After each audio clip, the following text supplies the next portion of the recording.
Hello. Hey, everybody. Hey, Hi, Ian. hey everybody. We already have like tons of questions pouring in, but Ian, how are you? Hey, nice to see all you guys. Thanks for coming out. We could jump right in. Tell us a little bit about yourself. Yeah, I'm animator, showrunner, cartoonist. I've been drawing for like as long as I can remember. Actually, no, like I think I started drawing when I was like 4. Uh, so I do kind of remember it, like faintly. But yeah, I love cartoons. Uh, and I've been working in animation since oh man, it's gonna date me here, but I would say like around like 2004 was like my first. 2003, 2004 is like the first job I ever had. And And I guess was it Venture Brothers? it was before that, actually. Okay, wow. I did like a lot of different studio jobs when I lived in New York. I worked on commercials and like random like things. Like I think one of the things I did was like kind of like a Curious George living book, animations for like a slot machine. Um, like a bunch of like, random things like that. And this was like I was still in college. So I was doing all this like under the table at this studio that I was at. I think I probably got taken advantage of, but don't don't follow my footsteps there. That is, Yeah. Oh, what are you gonna say? yeah. Cats. Sorry. No worries. Couple cats just jumped and went made It's a loud okay. noise. Mine's around here somewhere. I don't know what he's doing. That's the joys of working and doing everything at home. Yeah, exactly. uh, the first like major production you worked on was that Venture or Yeah, it was Venture Brothers. And that I kind of, well, I had worked on lots of commercials and small projects. And I eventually had a internship at World Leaders Entertainment, which was the studio that animated Venture Brothers before Titmouse. okay? And I worked on a couple things with them, like a few commercials. I helped animate a pilot that they were doing, like a pilot with Jim Brewer from Half Baked. Um, and they needed an animation director for Venture Brothers, and it was crazy because like to me I was like, oh, animation director, that's like uh something I thought I could do like 10 years from now. Yeah, But basically I just kind of learned how to do it like on that show. I think they just needed, again, to save some money, and they're like, maybe this kid can do it because we don't know what to do with him and he won't leave. uh and Yeah, that was like the first like really huge thing that I worked on. that's really cool that like you got such a major amount of responsibility at a young age. Yeah, and I think it's just because I uh you know I got some really good advice like ages ago from someone who just said, oh, if you're working on something, or if you just like made a new film, or you finish a new thing, like check in with people and like say, I have a new film, you want to check it out, that kind of thing. And I used to do that all the time because I was making films in school, but then I was also making stuff like on my own. Mhm. uh, and so I would always just like check in with people, and I think eventually I just happened to be in the right place at the right time. Then I got that shot to do that. That's great. Yeah. And so, where did you move on from there? Did you move on to like Cartoon Network or? Yeah. So while I was doing that, uh, actually, like while I was working there, uh, like right before I was working on Venture, the pilot for Adventure Time, the Nickelodeon version, came out. Oh yes, And yeah. I remember like showing it to everyone in the office and being like, this is it, this is the future. And like them being, and like so many of my coworkers were like, I don't really get it, man, but if you say so. And then like a couple years later, I somehow managed to pester the right person, and I got a test for regular show and a test for Adventure Time, and I did both of those. They both rejected me. I emailed them back, asked for notes, did the notes, sent them back. After eventually, Adventure Time was like, "Oh, this guy, he followed up, he did this stuff, he took the notes really well. He could probably be a revisionist." And then I got into storyboard revisionist position, which was super awesome. And that was like my that was like one of my favorite jobs, just because it's pure drawing, learning how to storyboard. And I actually missed doing that job. Like that was like, it was just like a really like very it was like a very creative time in my life, because I was just like going to work, just drawing all day, like turning my brain off, just like drawing, but also learning how to board. um and then around that time, I heard about uh, Pete Browngart, who was working at Cartoon Network at the time. He had a pilot called Uncle Grandpa, and they decided not to produce Uncle Grandpa for some reason. They produced this other show called Secret Mountain Fort Awesome, which was like based on 5 of the background characters from the Uncle Grandpa pilot, and he was looking for boarders. So I did a test for him, and eventually I started working on that show. And uh, the whole conceit of Secret Mountain Fort Awesome is that these are like these gross monsters that live underground, and they do gross things, and they're like menaces to society. And I was like, Pete, I'll work on this show, but like I'm going to make my episodes different, and I'm going to try to make you love these monsters and make them really vulnerable and really nice and really sweet. I was like, that's what I want to do. And Pete was just like, yeah, man, go for it. So I kind of got to do my own thing, and he was really good about that. Like, he just kind of let you, like, he would just give us the outlines, and then we'd kind of just like put our own spin on it. And that was like, I learned a lot boarding that show. And then I think like a couple execs saw the boards I was turning in, and they were like, oh, there's something weird and different going on here. And so they asked me if I had any ideas to pitch a show. And Cartoon Network had just they had a previous shorts program called the Cartoon Institute, that actually I was going to animation direct a short for that, but I think, I don't remember what happened to that program, but it got canceled. So they were looking to start up another shorts program. So then I pitched them a short about aliens who like lived in like an outer space van, and they went to different planets to like sell to like offload merchandise that they had in this truck. Anyway, point is, it was an awful idea, but I pitched it the best I could.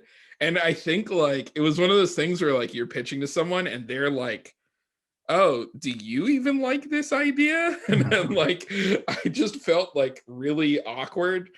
And then I went home. I thought I did a good job, but then I was like, man, I should try something else. And then I just like sat down and I was just like, I'll just sort of take a bunch of my experiences and put them together into one idea.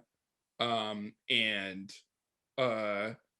that was basically, that turned out to be, so I was like, oh, when I was a kid, I used to tag along to work with my mom. And then when I was a teenager, I worked at a grocery store so I could like afford video games and anime. And I was like a huge cartoon fan.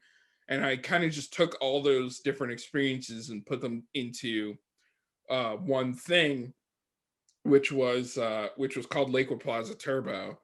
And actually, like at that same time, my partner Rebecca Sugar, uh, kind of did the same thing, because I was following her lead of like, oh, taking these experiences, putting them all together into one idea, and she did Steven Universe. So we were pitching these like right at the same time, and we were helping each other on the boards for them, and like, we were just working together to get it, and we were just like, hopefully one of these goes, and then we'll work on the other person's thing. We made that kind of deal with each other, and we were like, and we'll find like a way for the other person to express themselves inside.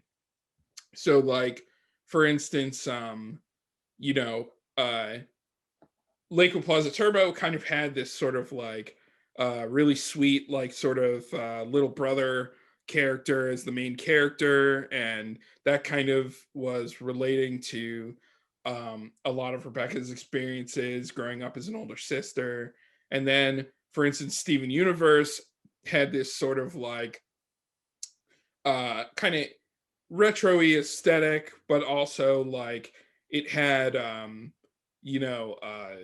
the storyline which we came up with then was all about sort of these aliens leaving their home planet and reinventing themselves on this new planet. And my family is, I'm first generation. My family's all from Ghana and in West Africa, and so we kind of melded themes of that into her project as well. And so we ended up making these cartoons. This is our first time. We were moving into like one of our first apartments, finishing the boards for these, making zines for comic conventions at the same time. We were doing like all this stuff. And then eventually Steven Universe got picked up, and I worked on that. But while that got picked up, they were like, hey, we want to still develop Lakewood Plaza Turbo into something else. So while Steven was going, all those years it was running, I was also doing development on Lakewood Plaza Turbo. And it was around that time that like we changed the name to OKKO.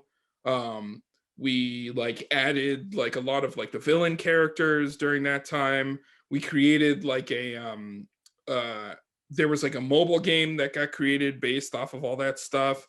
And basically after all that stuff, they wanted to turn it into a show, and I was like doing double duty for like all these years. So I was like burning the candle at both ends, like doing everything, like working on Steven in the day and working on my own thing at night. And eventually it became too much. So I had to leave Steven Universe, unfortunately, and then work on OKKO full time. One of the first things I did was bring on a great friend and amazing writer and cartoonist, Toby Jones, helped me develop the whole thing into like a much bigger world. And then, yeah, we had this whole run. We worked on it. It was crazy. We basically started it in 2015 and it didn't air till 2017. So we were just like in the dark making this thing for ourselves for like 2 years. But that actually kind of ended up to be a great thing, because we sort of ended up making a show that just sort of satisfied all the artists and the writers, working on it. And we kind of just like went off into a corner and did our own like crazy thing. And yeah, we worked on that show for quite a bit. It lasted on air, like it hadn't even aired for like a whole year, and they canceled the show. I had no idea about that. Yeah, they canceled the show. It's one of those things, it's like really complicated. I mean, maybe we could actually talk about it, because like Sure. people keep being like, could you like like they asked me on Twitter, like, what happened? Like, how do shows get canceled? And it's just like too complicated to like talk about in like one tweet or one post. Sure. That. So maybe we could talk a little bit about that later, but it was a great experience, like regardless of what happened with it. I got to work with amazing artists. I got to do collaborations with people I really looked up to. We spent a lot of time sort of like trying to create like a special pipeline for our show.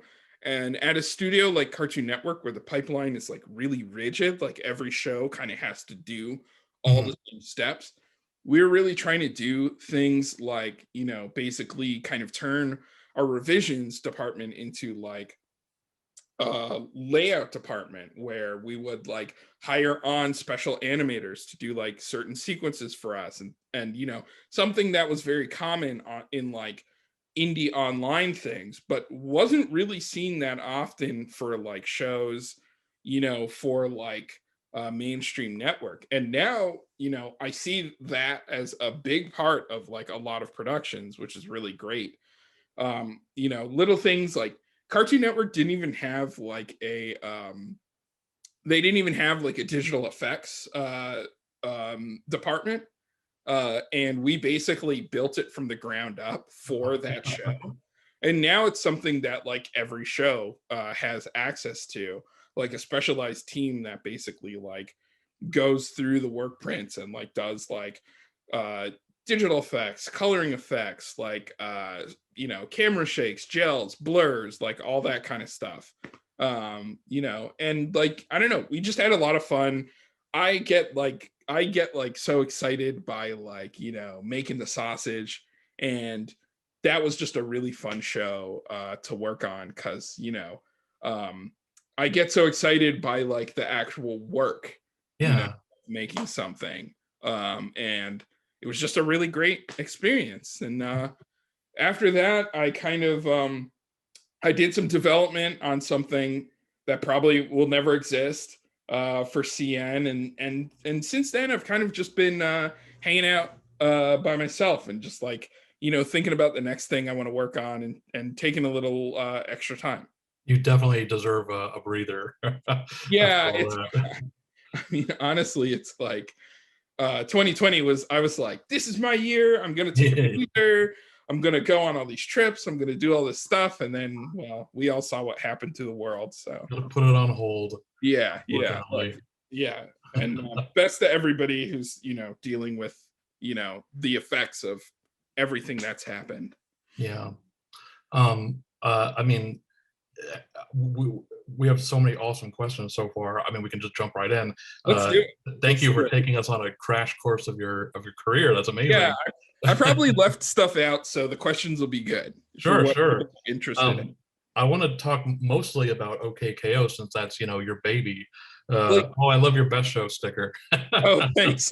Oh yeah. Um, I think, sorry, this is the second question sent in, but I think it's a good one to start off with. From Dylan, you were obviously influenced by many different things when creating OK. What is your advice on how to take all the things that influenced you and twist it into something completely new and making it your own? Well, I think what's really important is I do think that, people, especially people just getting started, people who are like creators who want to work on stuff and want to make their own things, I do think that people tend to overvalue ideas. Ideas are not that big a deal. Like, you can come up with a million ideas before breakfast. Ideas basically, I can have the same idea as someone else. Any idea that I've had, I'm sure other people have had before. I might think I have like the best idea for a story or a show or a book or a movie, but I know someone else has had that idea before. I think the thing that's more important is execution.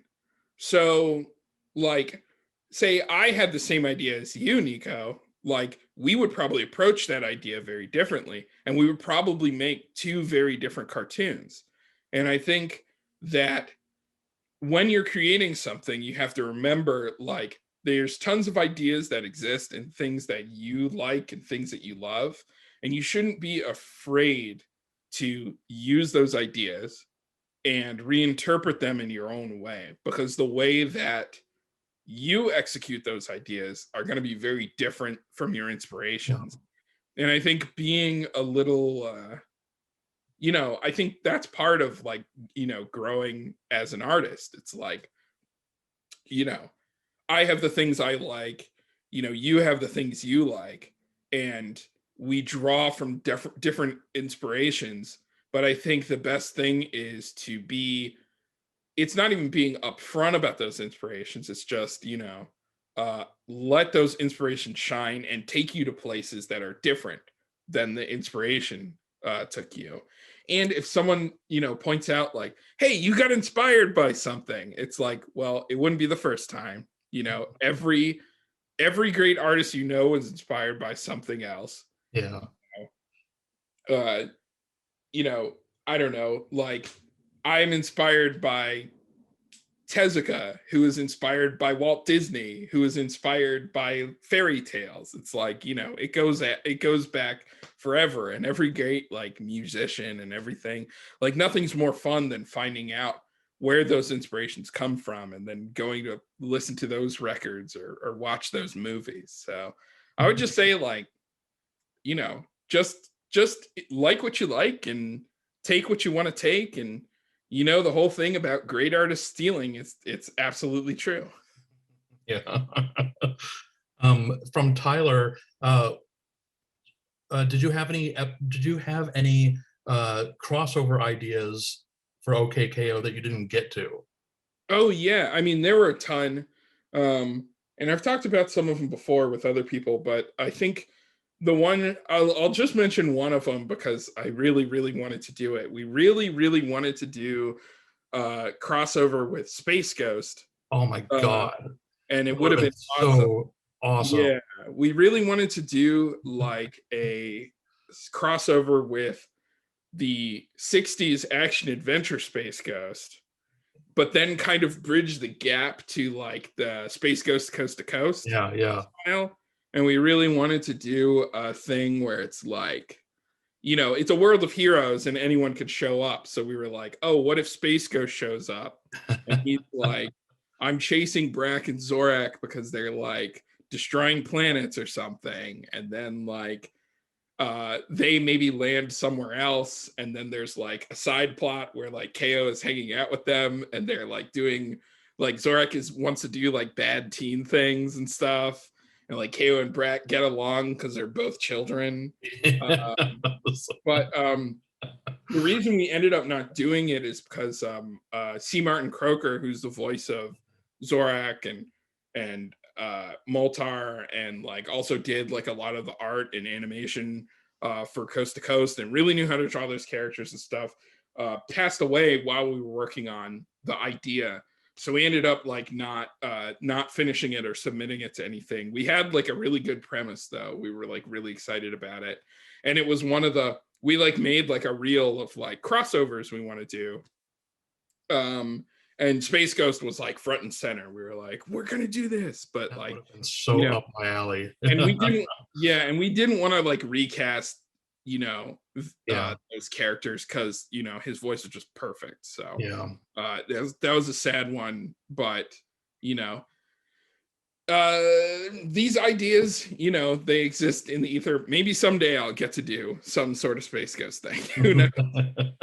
I really appreciate whenever someone a new artist, current artist rather, at Cartoon Network kind of dives into the channel's history and picks out those first couple things like Yeah, Moxie or like Space yeah, Ghost. yeah. We we put we had this special crossover nexus, which was a big Cartoon Network crossover with like everything, and we Yeah. made sure to give Moxie like this big highlight in the episode. But yeah, we really wanted to, I don't know, what's the point of working for a giant corporation if you can't look at their toy box of all their toys and Yeah. pick out a few and play with them. That's a great technique. I Yeah. love that. From Tyler, interesting. Will you ever try to get that Lars of the Stars spinoff made? Oh, Lars of the Stars spinoff. It's the first I'm hearing about that. So, oh, I think I know. In Steven, there's a storyline where one of the characters is like a space captain. There were no plans for like a specific spin-off or anything Okay. like that, but I had a lot of ideas for like if they were going to do comics about it or something. But unfortunately on Steven, the people making the comics didn't even work at Cartoon Network, and I'm sure they were really great, talented creators, but we just never had access to them. So they just made comics about stuff, and like we had no, like we didn't know, like we couldn't even approve. Like most show, like you hear about things where it's like, oh, they send the creators like everything, and then the creator gets to stamp it and say like yes or no. Like we didn't even get to do that. Like Yeah. stuff just happened and we didn't even know about it. So unfortunately, we never really got to do any, comics stuff with Steven. But Rebecca did eventually make some children's books of the show, which were very much helped by the crew.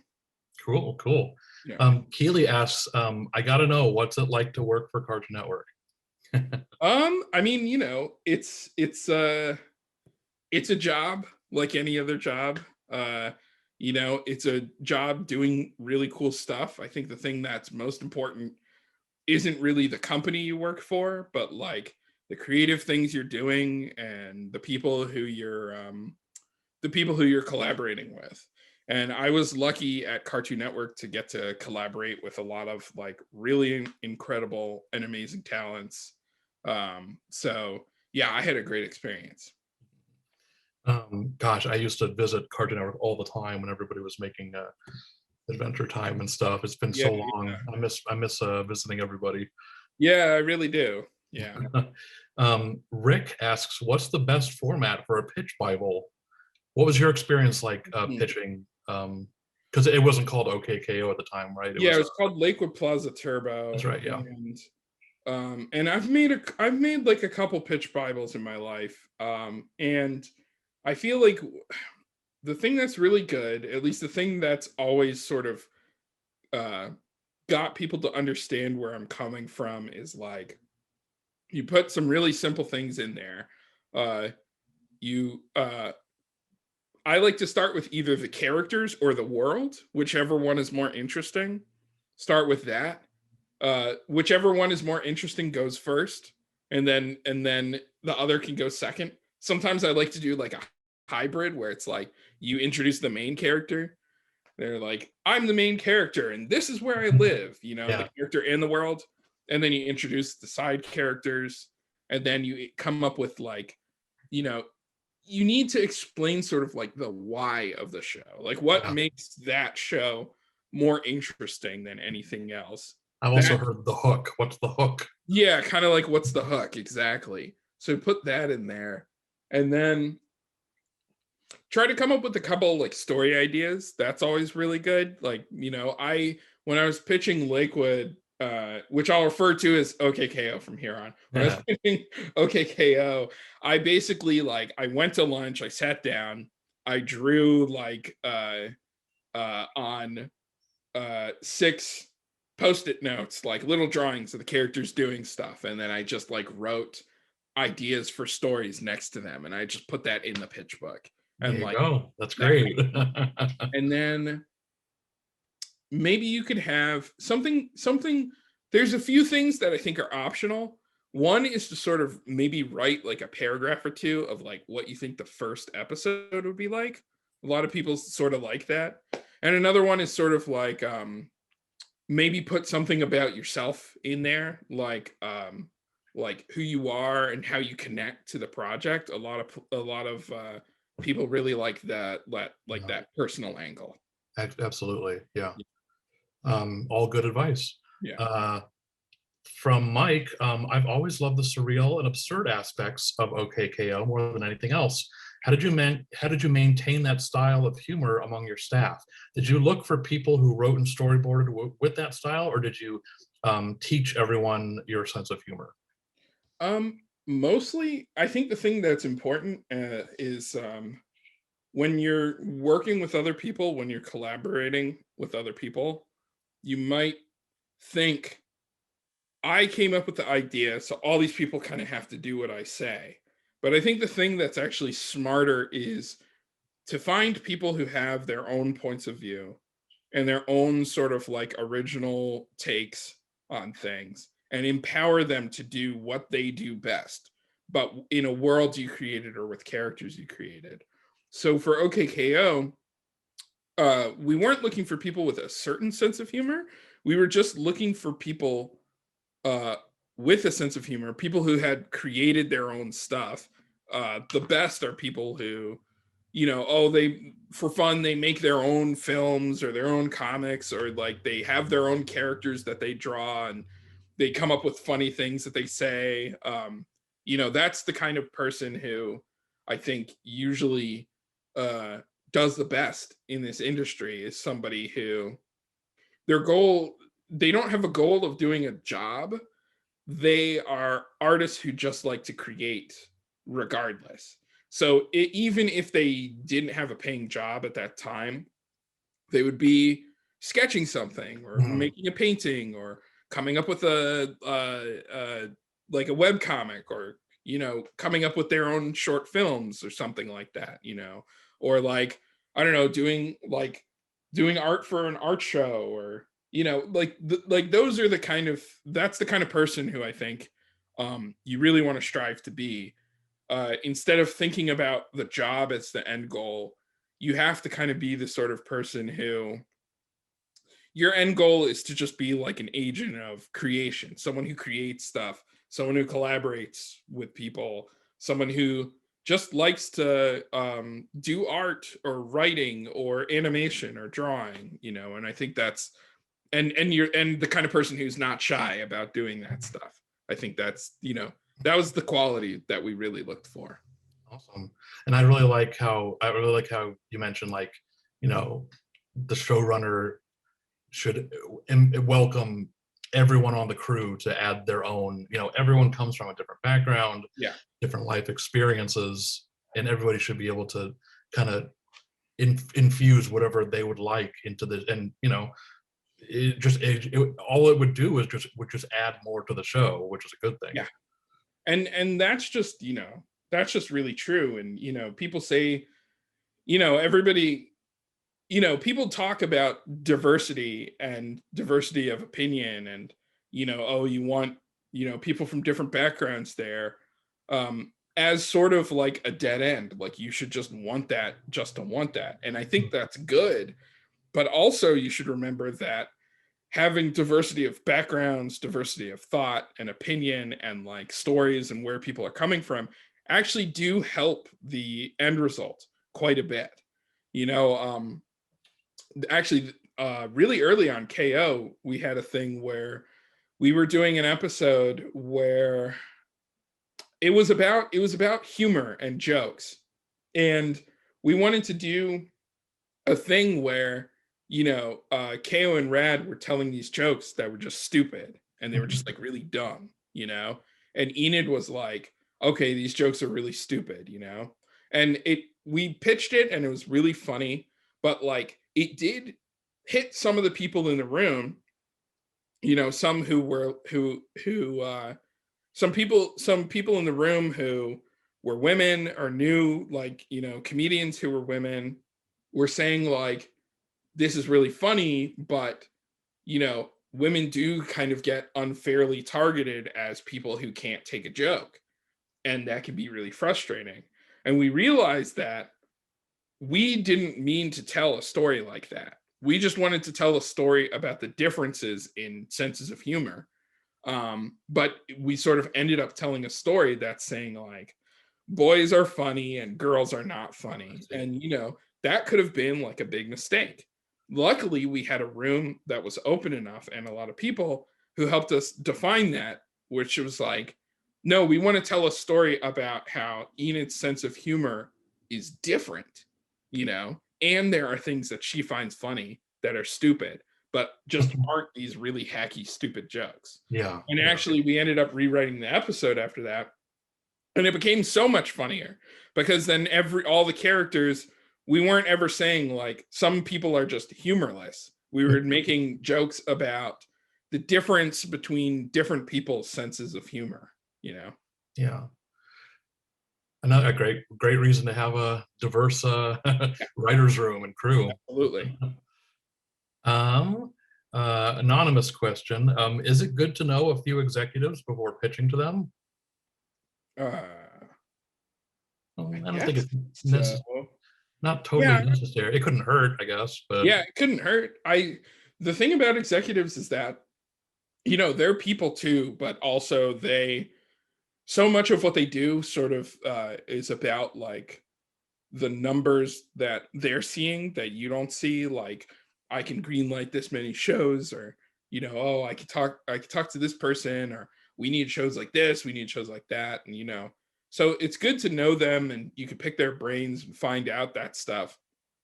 But also it's good to uh you know, you have to make your ideas kind of stand on your own, regardless of knowing someone or not. So, I think it's helpful to like, I mean, as helpful as it is to pick anyone's brain about anything, just being curious and creative about things is helpful, no matter who it is. yeah, yeah. And I think this might be from the same anonymous, but how do you know if a pitch is going? How do you know a pitch is going well? Hmm. Uh, Interesting. they're laughing at the idea. It's so Yeah. much harder now that we're doing work from home because, Yes. Yeah. uh, comedic timing is all weird on Zoom, and I can't do it. I can't yeah, do it on Zoom at all. it's I have really, to just wait. really bad. Yeah, I think I don't know. I feel like what's important is that you feel like you're pitching the idea and getting across the thing that you're wanting to say. So don't worry about them as much as, like, for instance, like if you're trying to tell your friend something, you know, if you're like, I don't know, I drive a blue car, that's what you want to say, you know. You don't want to tell your friend like, purple cars drive sometimes and I drive one of those. Like, you want to make sure that you're using the right like words and getting across your meaning, as easily as you can, so you can tell your friend, I drive a purple car. Pitching is kind of similarly, where you're like, you need to be honest about the idea that you're pitching and what's good about it and what you like about it. And uh, also like the idea. Make sure yeah, that you yourself like your own idea. yeah, you have to like your own idea. And I think if you like your idea and the idea is special to you and you can explain it in a way that actually explains what's good and special about the idea, usually the pitch will go well. Or, not saying they're going to 100% pick it up or something like that, but that's what you're aiming to do. Yeah. Because it's harder to like tailor your pitch to somebody because you don't know who's going to be in the meeting. Mhm. Someone might like, they might be like, oh, we're going to have some other people in the meeting too, and that's happened to me like multiple times. Mhm. And you can never know who you're going to be talking to. Sure. Sure. Annabelle has two questions. How did you get into animating? I'll ask that one first, I guess. Sure. I always wanted to animate. I loved cartoons so much. um I'm just gonna sound really old, but I had no idea how to animate. I didn't know anything about it. So I checked out every single book in the library about animation, like over and over and over. If we ever went to like a bookstore, I would find the film section and find books about animation and like read those from cover to cover, trying to figure out how to do it.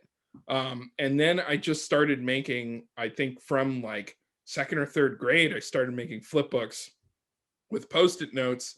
And I have like multiple shoe boxes full of all of those. I used to record uh Looney Tunes, where when they used to play Looney Tunes on TV for like an hour block. And I had like a well-worn cassette that I used to record those and go back, watch all the cartoons, freeze frame all the animation things that I didn't understand, and just like go through and try to draw like every single frame one at a time.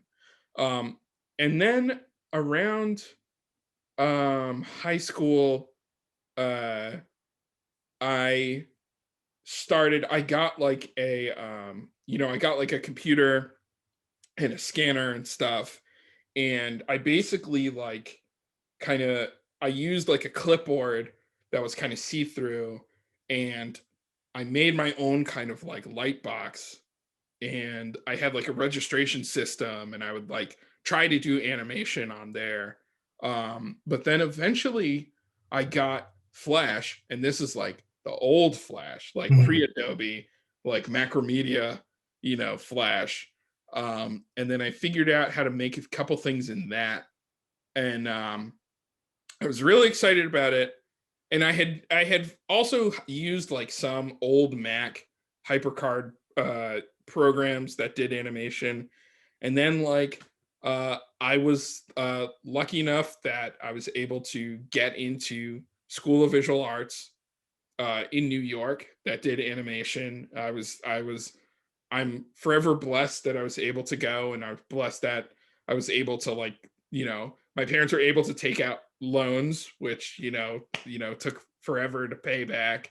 Um, but like there I like learned a lot more. Just like I had already known a lot of the principles of animation, but there's where I learned like how to actually do those things. And yeah, and the other thing too is like I would just jump into things and say like, yeah, I could figure that out, even if I didn't even know. Like so many of my first jobs, like I said I had messed around in Flash.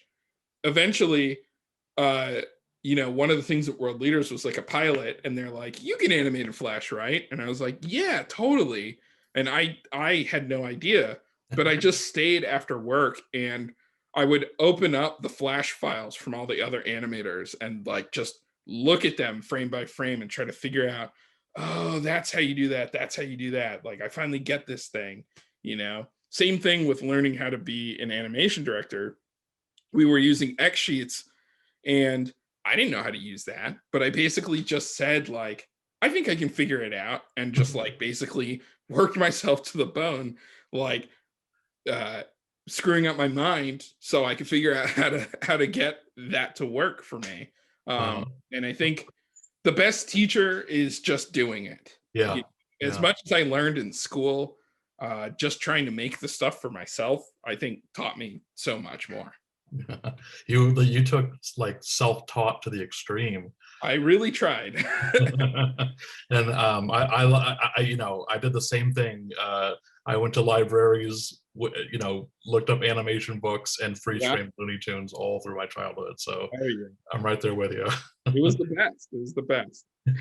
Oh, and then Annabelle's second question was, so you talked a little bit about it, but in coming up with OKKO, you said you just spent an evening just drawing the characters, or Yeah, it how did was you just come up like with it? it was a weekend, and I just was like uh you know thinking about all these different things that I liked, and wanting to put them all together, and I just sat down and I just started drawing one page after another, and then eventually I had an idea, and that was kind of it. Cool. Okay. Sorry, I'm gonna butcher this. Vicente. I hope I don't. I'm sorry about if I didn't say that right. I think it's Um, hentai. Vicente. Vicente. What was one moment that you took from your life and was able to put it into an episode of OKKO? I'm sure there was lots of things, but was there like maybe a big life moment that you turned into an episode or turned into a story? um let's see, moments from my life, like specifically. I mean, the whole thing was kind of based on um you know uh the feeling of like working, like I worked in a supermarket, and the whole thing was about like being a teenager in one of those retail jobs, and the kind of camaraderie that you get from doing that. And the whole show was really about that for me. That was the thing that was like the most important. And that was kind of like those kind of like buddy moments were like the thing that I was constantly trying to reflect in the show, because that was really important to me. From Veronica, when pitching to a studio, lots of pitching questions. When you pitch to a studio, are there certain requirements they are looking for? And all added kind of depends on the studio, but go ahead. Actually, you know what's crazy? There are none. There are no requirements. Yeah. I've seen people come in and pitch. They like have just made like a short film, and they're like, "This is it. Yeah. That's my pitch," and they just play the short film. I've seen some people come in with just like a packet of writing they've done and like sat there and like gone through that and pitched that. I don't like, you can pitch a show like any way. Like I've seen people dress up as their main character and walk in the room. Really? Like, Wow. yeah, and be like, "Hey, here's this character I'm doing," you know? Like yeah, I don't know. I've seen it so many different ways. Interesting. It all depends on what you're doing.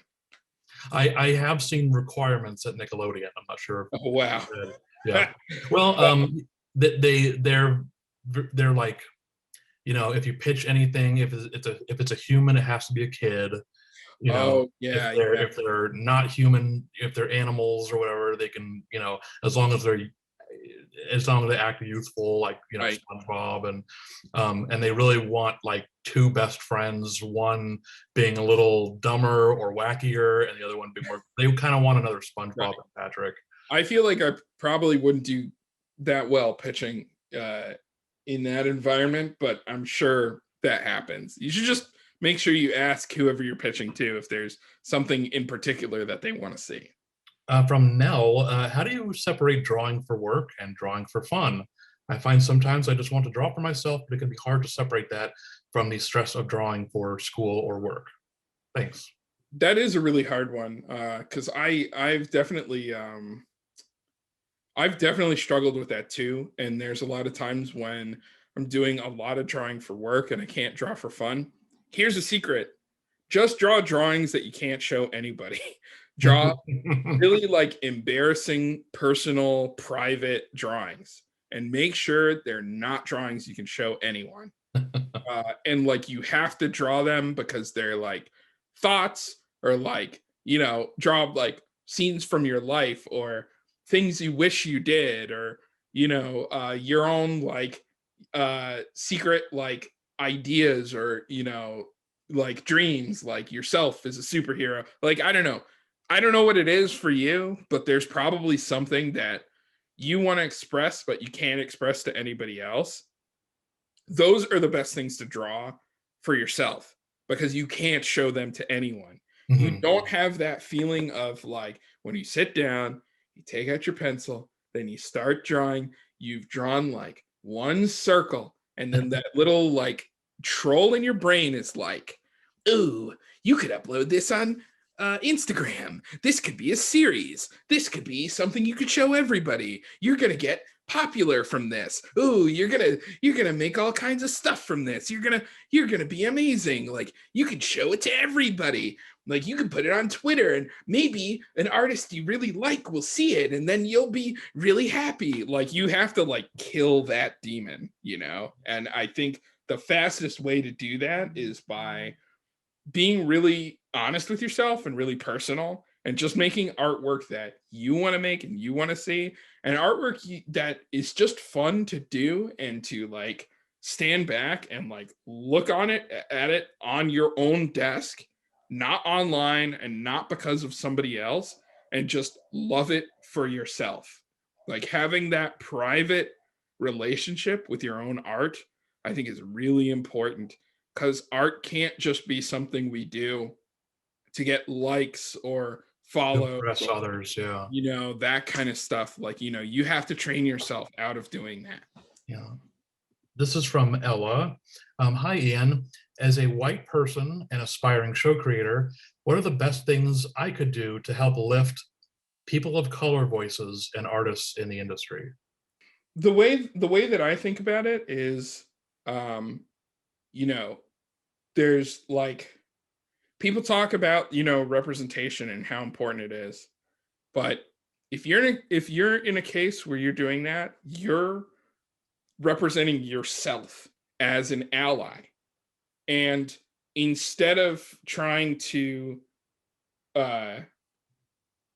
instead of trying to like sublimate what you want to lift up somebody else, I think what you really need to get in touch with is your experience as an ally to somebody else who might be marginalized or might have a story that you don't have.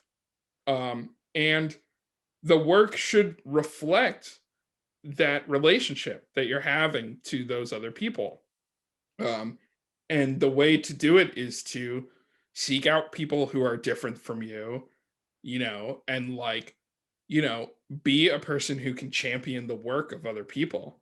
But I really think it's important to remember that it's your art. You can only really know 100% your own experience.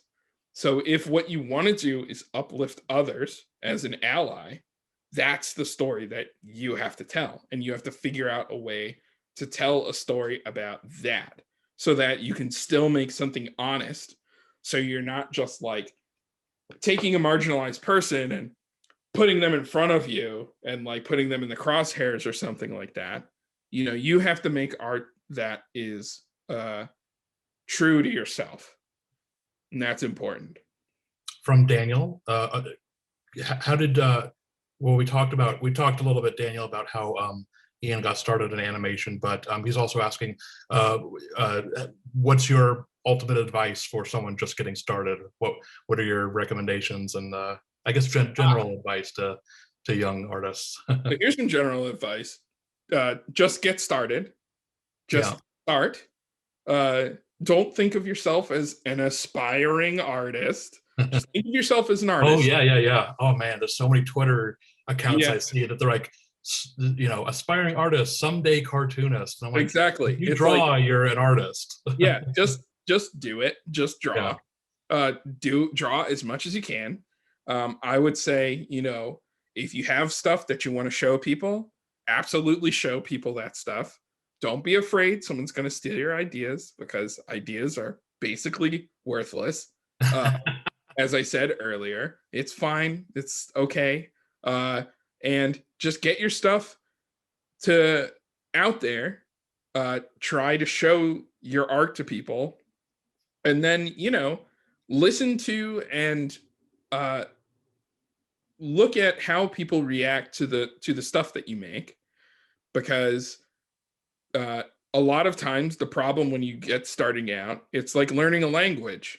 You don't know how to express yourself perfectly through your art.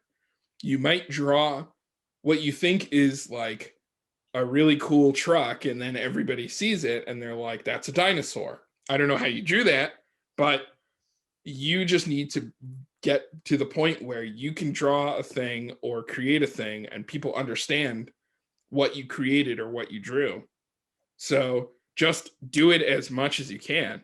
There's like this old like sort of adage that's like, oh, every artist has 10,000 bad drawings inside of them. And I think that's wrong. You have an infinite number of bad drawings inside of you.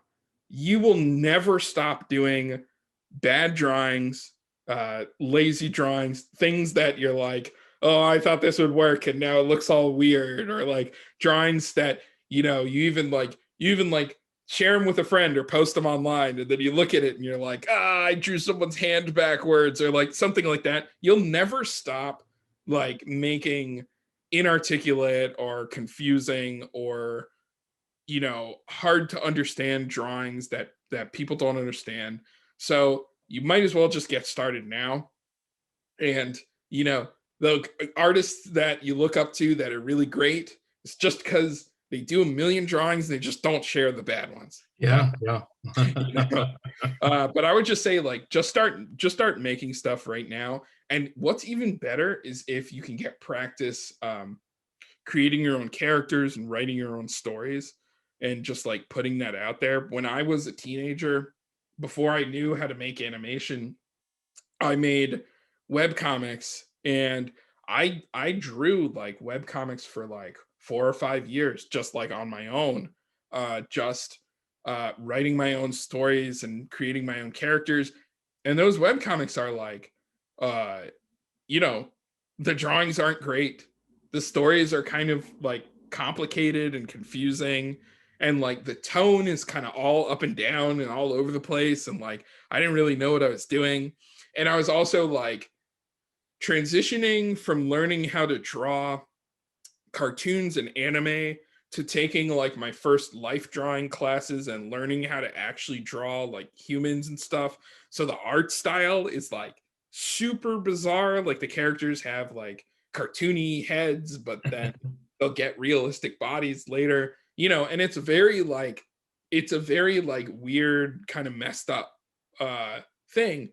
But those experiences of learning how to write and draw those things, those have been paying off forever, like for like well into my career. I'm still learning from the stuff that I did. One of the god of all manga in Japan, Osamu Tezuka, had this whole system called like the star system. He basically created a finite number of characters, and then whenever he wanted to tell a new story, he would go to his wall and look at all the characters he created and been like, okay, I will cast this character and this character as like the heroes in this new thing, or I will take this elements of this story and use it in this story. And I think like basically that's what we're all doing. We all created the things that we're interested in.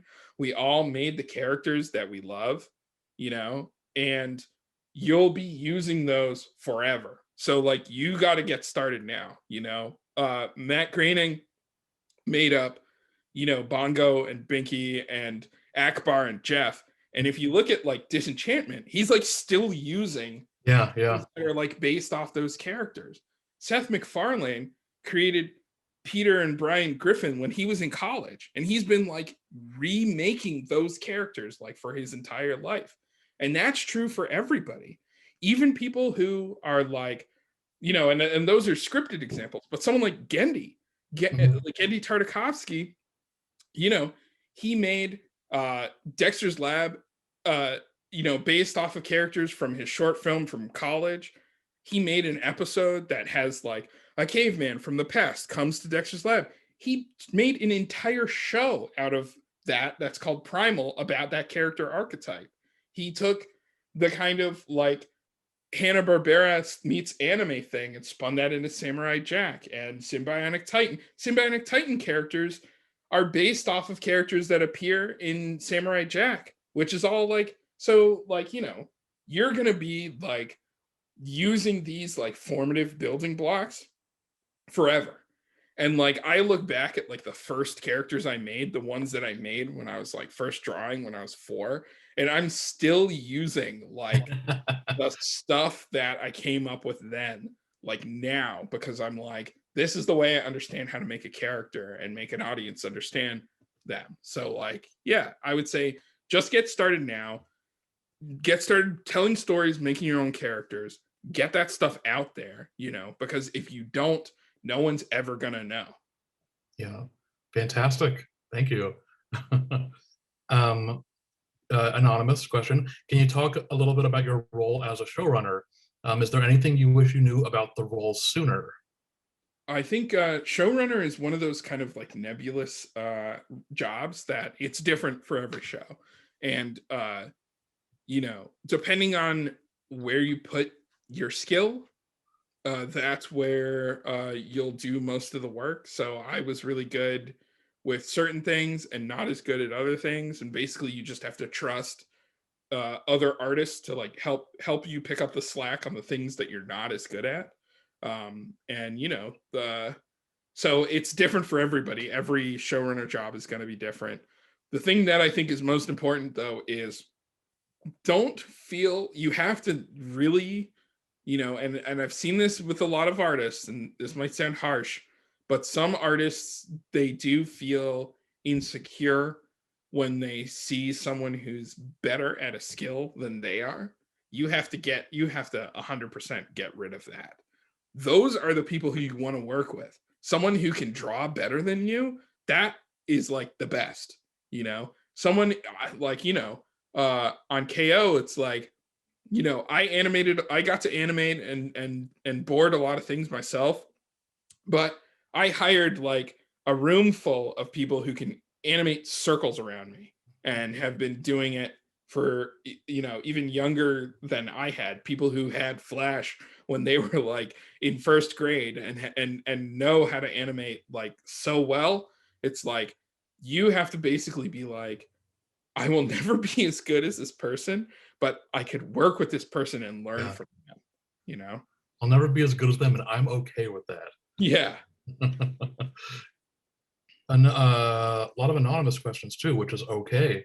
To Ian, you're able to capture and utilize a lot of different styles in the show. What does your thought process look like for deciding what style would work best in a certain situation or story? Yeah, for OKKO specifically, the thing about the show, and once you know this, the show will start to make a little bit more sense. Um, Anything that made us laugh, we leave in a show.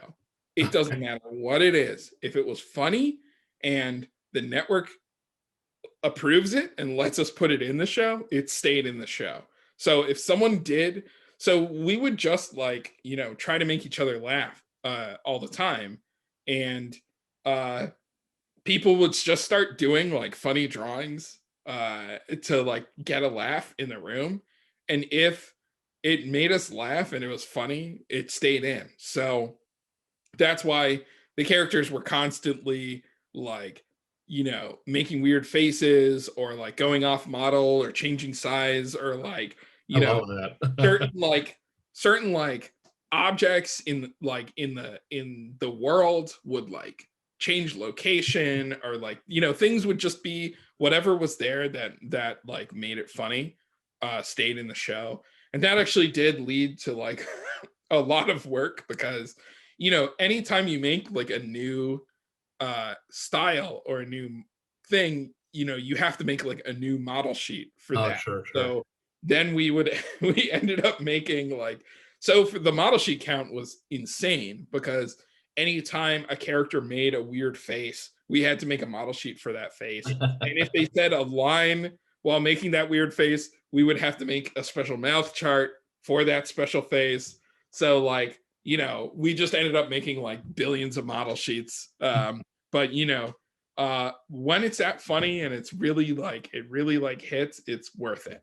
I love that when just like someone's expression or face will just completely change from shot to Yeah, it's my favorite thing. It's great. shot. Rally funk, sorry.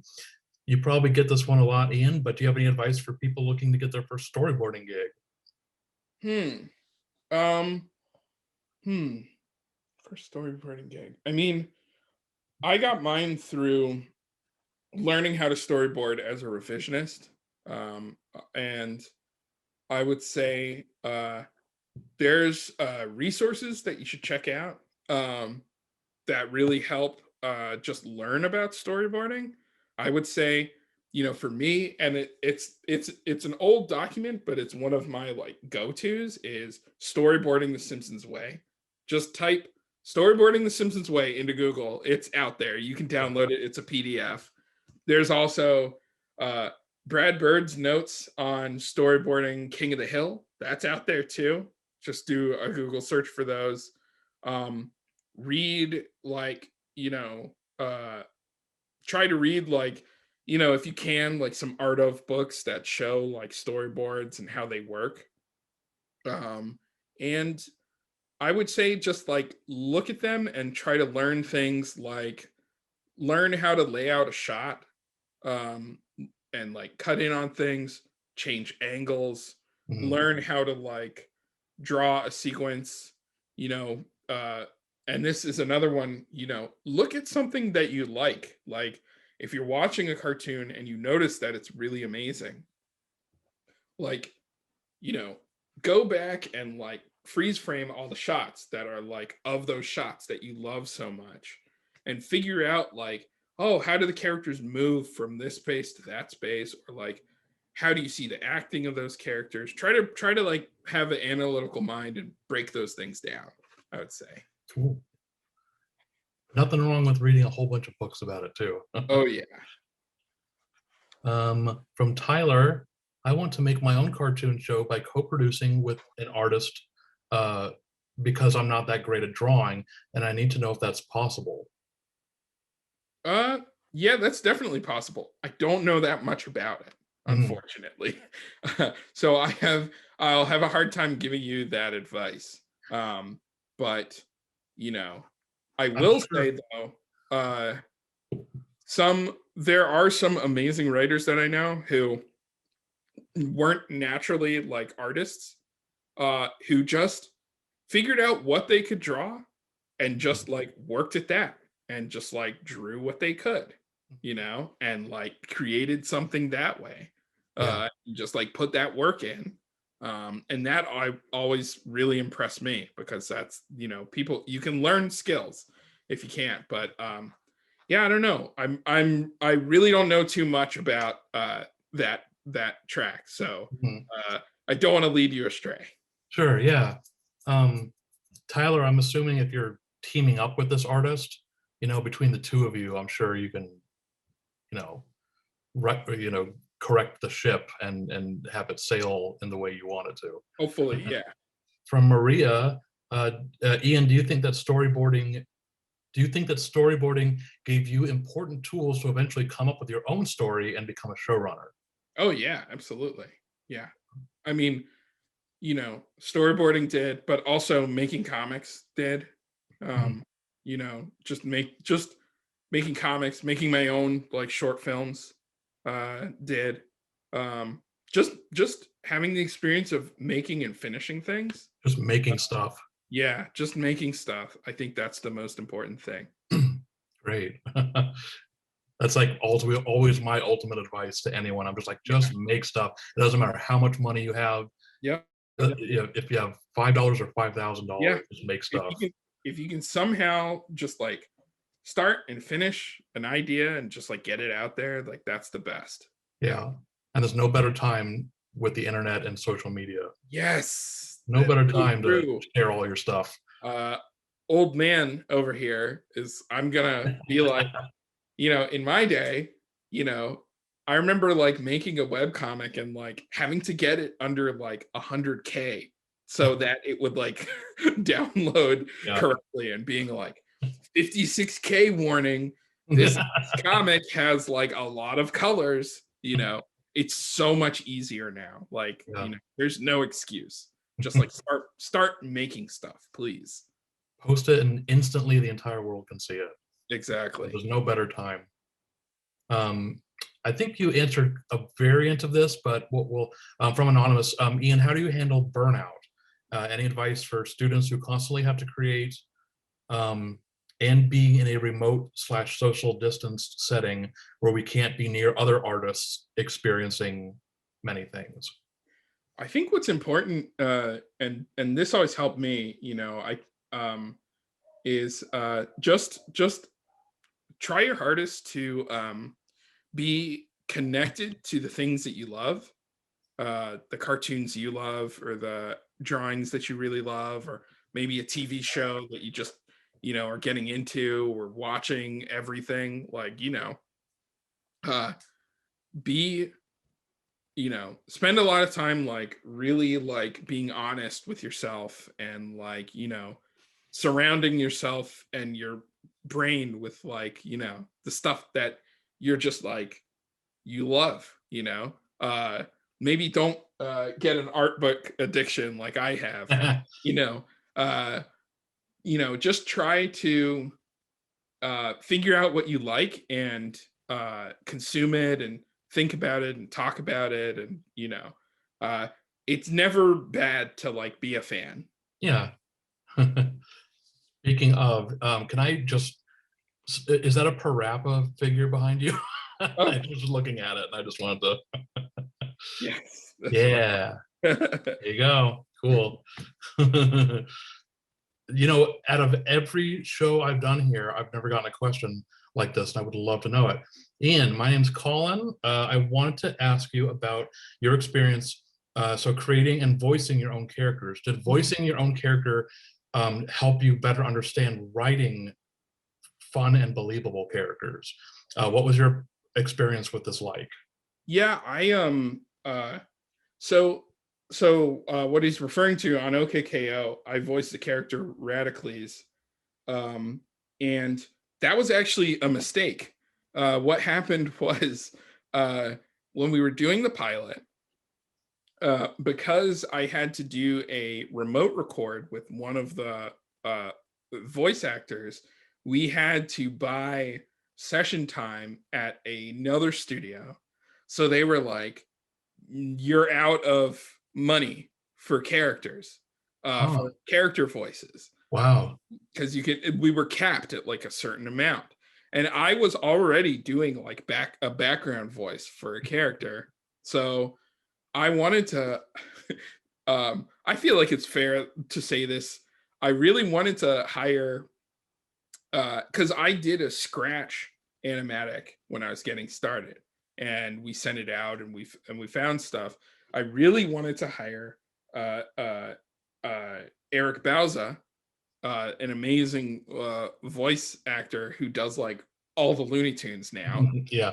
He sounded more like me than I did. I don't know how he did it, but I wasn't able to do it because of the money. So I eventually got behind the mic and just did it myself. And I had done my own sort of voice acting because I didn't know anybody, for like my own short films, but I had never done it as like a professional thing. But at the end of the day, I think it ended up being a blessing in disguise, because I got to be in the booth with the other actors and learn a lot about what makes, like you said, what makes a good line roll off the tongue. What makes, like, there are certain things about like how many syllables someone can say, or like what words you put closer together, how you sort of feel out a punchline to make it like really hit, and I learned a lot of that stuff from being in the booth. And I took I got a lot of advice from them on how to like actually do the job of being a voice actor. That's super cool. Yeah. Out of everyone that I've interviewed for the show so far, not many of them have been voice actors in their own shows. So that's interesting. Anonymous question: are you interested in making another show? Yeah, but I'm tired right now. Yeah. So it might be a while. From Marvin, what did you love most about creating a cartoon like OKKO? If you had to choose one thing. Oh yeah, if I had to choose one thing, it's collaborating with other amazing artists. Like, hands down, that's the most fun thing about it's just the people you work with is what makes each project so special. Like, you're all just like having fun with made up characters on paper. That's just great. And you eventually work yourself into a weird ball, thinking and loving these characters, and eventually no one else knows what you're talking about. Anonymous here. How did you guys break the matters of LGBTQ plus couples into the shows you've made and worked on? It was very difficult. My partner, Rebecca Sugar, basically did it all on her own. There were some things, as we were like, making the show, there were like a few things here and there, like Cora ended and they kind of had a sort of ambiguous sort of ending that got canonized of these characters being a couple. But at Cartoon Network, there was really no precedent for same-sex couples, unless you count Squid Hat and Toadblatt from Billy and Mandy, who were both men who were in love. But they were creatures, so it's like kind of harder. But basically, Rebecca did everything. She put her show on the line. She put herself on the line, and in harm's way, to be able to be truthful about the characters that she was creating. And she had been doing that at Cartoon Network since she got there, when she was working on Adventure Time, when Marceline got into Rebecca's hands, that was a bisexual character, and everybody on the crew knew it. We all wrote it that way, and basically, it followed her around and got her in trouble like several times, and she had to stand up to the powers that be and said, "No, this should exist," and basically put everything on the line for that. And I had the same fights too on OKKO. It's a show with like a lot of queer characters and a lot of queer energy, you know, and we had a really tough time, at the beginning, because we were like, there's these things we want to do. Like one of our main characters is openly queer, is openly bisexual, and other characters are, as well, and others are a little more fluid, and like we want to be able to talk about these things and have these characters exist. And it was an uphill battle. We did our first episode about Enid and Red Action's relationship. These are two of the characters, and they were two girls, and Red Action is a lesbian and Enid is bisexual, and we wanted to do an episode about their first date, and the network gave us like hell about this thing. They fought us every single step of the way, every single line, every single drawing, every single blush, every single look. Anytime they touched each other, anytime anything happened, they like acted like, I don't know, they were just like so intense about it, like pushback, like telling us we couldn't do this. And like, they had to do it all in-person meetings or calls so that we wouldn't have their actual words in writing, because if we did, we could probably go to HR or a newspaper, Wow. or like, it was really bad. Then we came back to do a second Red Action and Enid episode in the next season. And we did it, we wrote it, we pitched it, and it flew through like nothing. Easy. They didn't even care. What happened between those two things? Rebecca Sugar made Reunited, the episode where the characters on Steven Universe, Ruby and Sapphire, finally get married in front of everybody and kiss, and it's like real. And that was an uphill battle doing that. But she got it done. She got it on TV. It became this thing. The network eventually had to be like, okay, fine. And then, when the world saw it, suddenly it was like, oh, nothing exploded. Yeah. Nothing blew up. Nobody died. It was totally fine. And then so after that, when we did our second episode, they were like, yeah, that's fine. So it's like, this is like a singular trailblazer. And, so much has basically, everybody has to blaze their own trail, but you do need somebody to do it first and like make that big push, especially in medium like ours, where, a lot of execs don't want to do anything unless someone else has done it first. Gotcha. Wow. Oh, geez, you're not alone.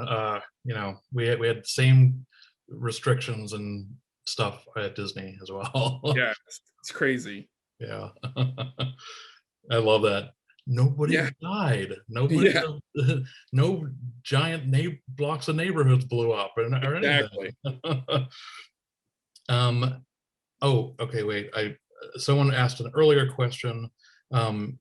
Is this a good time to talk about the circumstances that led to the show ending when it did? Oh, sure. We can talk a little bit about that. So I don't know if I could tell like everything about this story. Sure. Yeah, whatever you're comfortable with. It's very complicated. Networks are like these big things. They're owned by corporations, which are also like huge and kind of unknowable.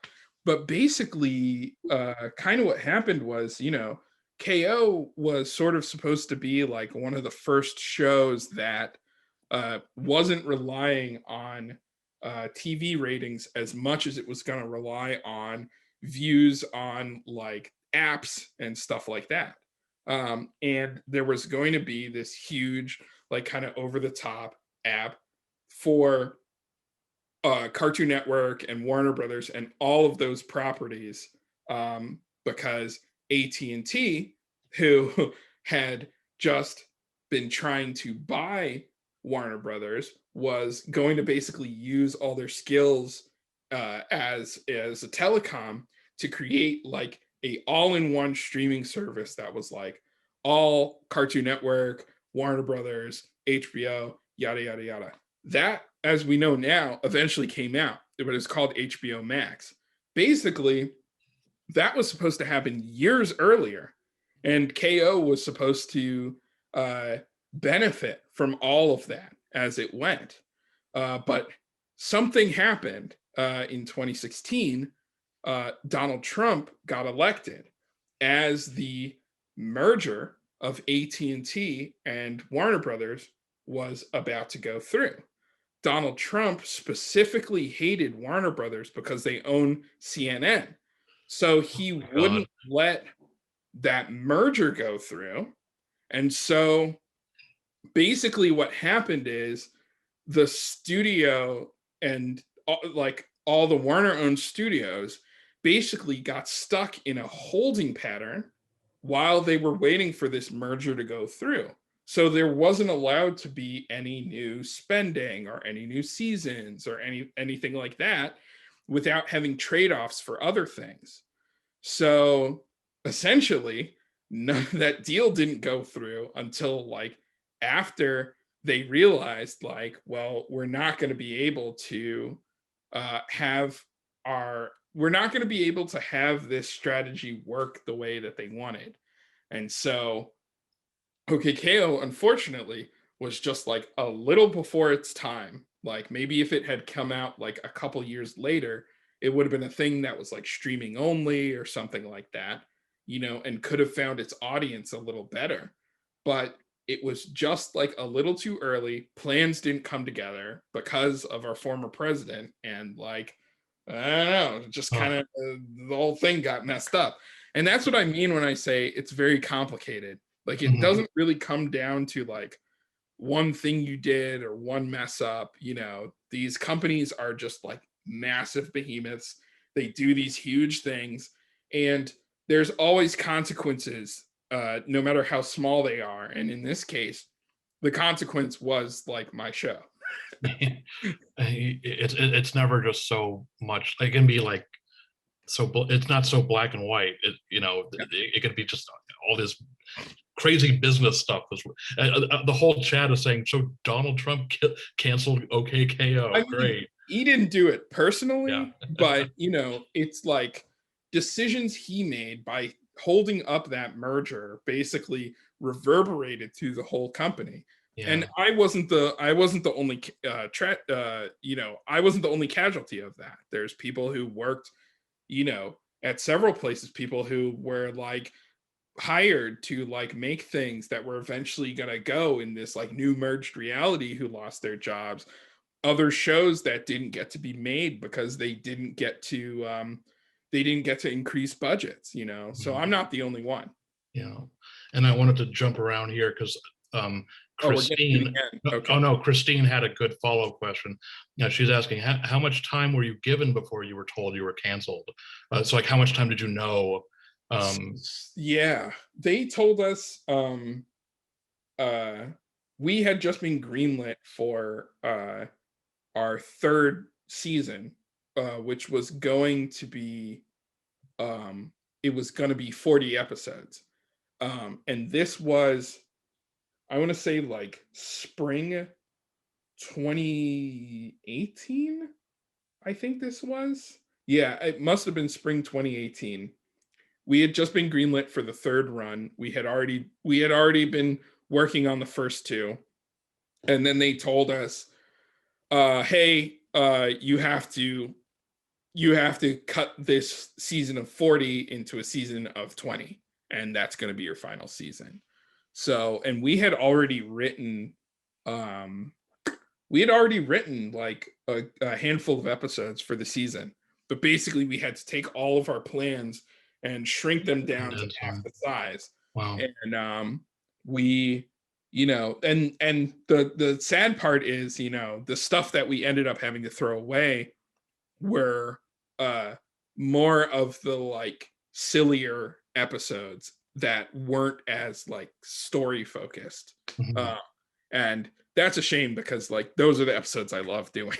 Yeah. The ones that are just a laugh for the fun of it. Yeah. Yeah. I'm not sure if anyone, if it's just a question I haven't gotten to yet, but this is just me asking. How did you deal with it when you heard that, the show was ending? I mean, it was heartbreaking, because, the news got told to us by our series exec, Conrad Montgomery, who was like a huge champion of the show and helped us like throughout the way. And he was sad because he really wanted more for us. And, it was like very demoralizing. And, we mourned for a little bit, but then we realized that, uh, the thing that's most important is that we got to do it, Mhm. and we owed it to ourselves and the audiences to do our best job we could to finish the episodes that were remaining and like finish out the show.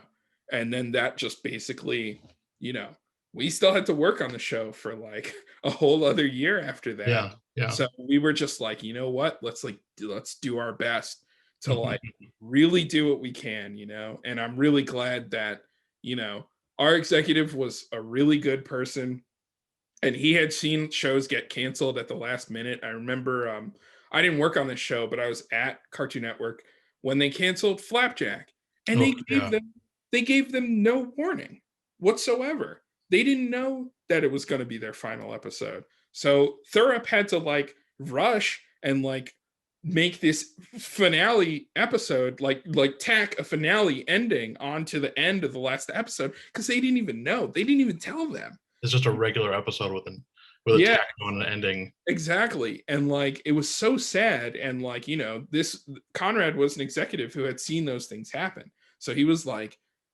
I want you guys to know like as soon as possible. So he told Yeah. us like as soon as he could tell us. That's And considerate at I'll least. always I'll always thank him for that, because if we didn't know, we would have gone on with our plan, and we would have gotten halfway through the season and it would have gotten cut off. So that was really, it was hard to work through, but our desire to like make a good ending and to keep making a good show like really like got us going. Right. And you got to do it the way you got to end it Oh the way you wanted to. yeah, for Good. sure. Cool.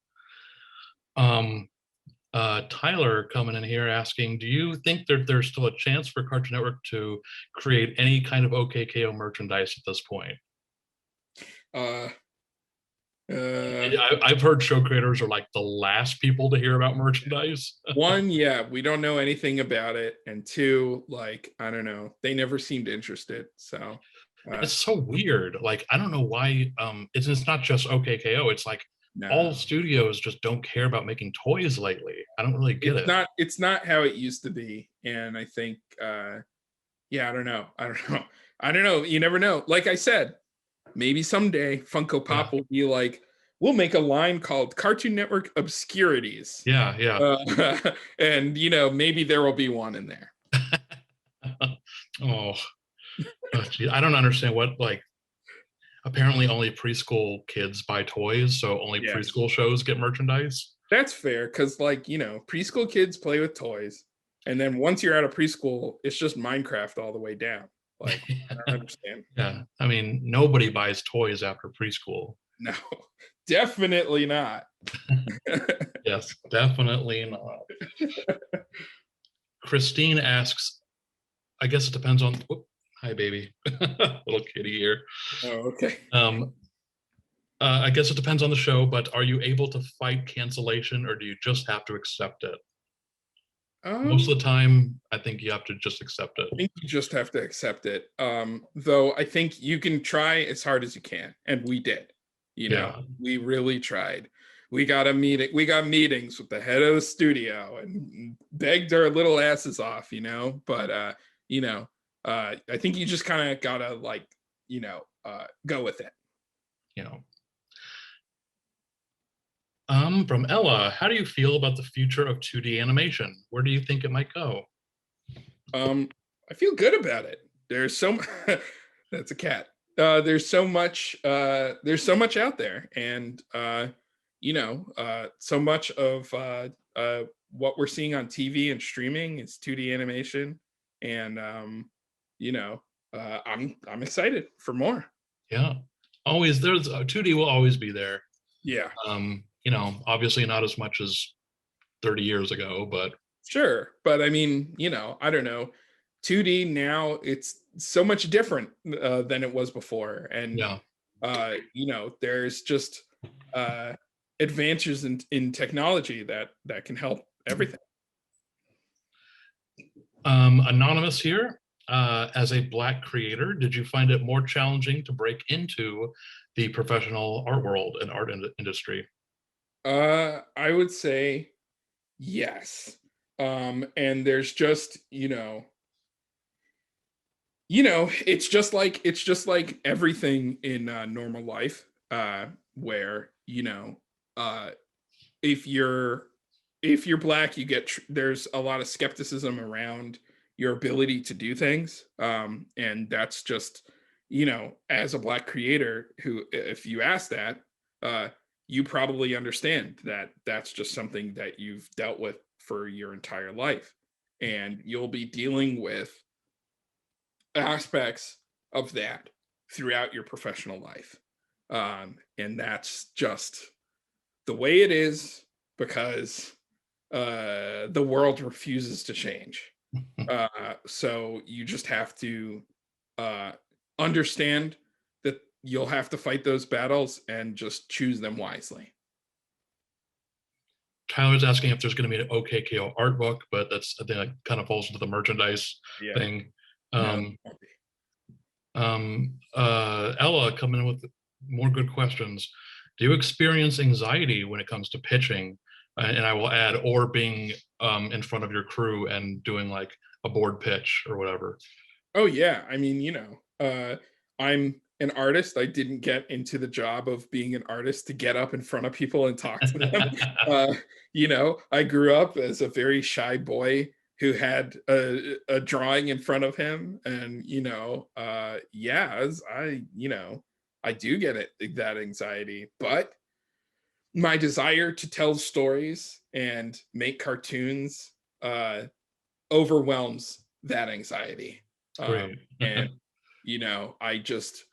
I don't know, I somehow got to a place where like wanting to make that art just excited me more than being scared. Cool. Anonymous question.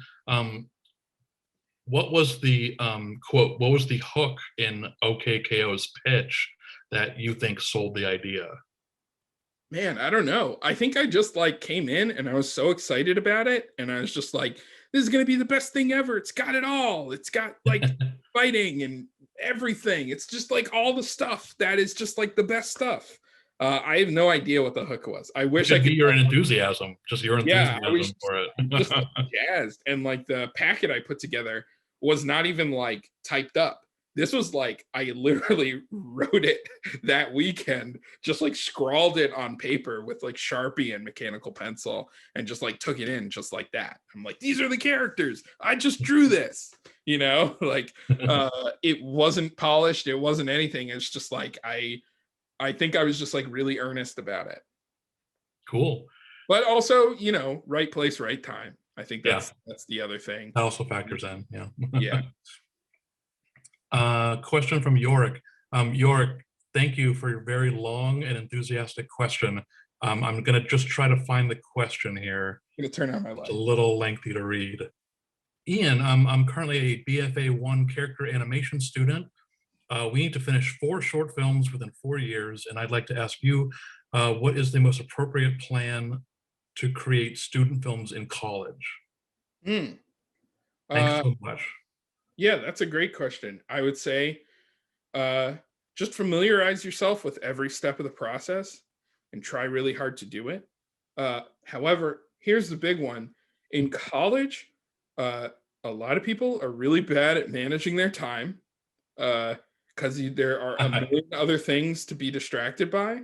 Mhm. Learn how to manage your time. Like, figure out a schedule for yourself. Like, I'm going to do this many hours this day, this many hours this day, this many hours this day, and like just try to keep that like every week that you can. Don't uh stay up late and spend those nights, even though it's like romantic that, oh, I got like no sleep last night, I was working on my film. You know, everybody's gonna say that. They're gonna act like it's so romantic and so cool. It's not.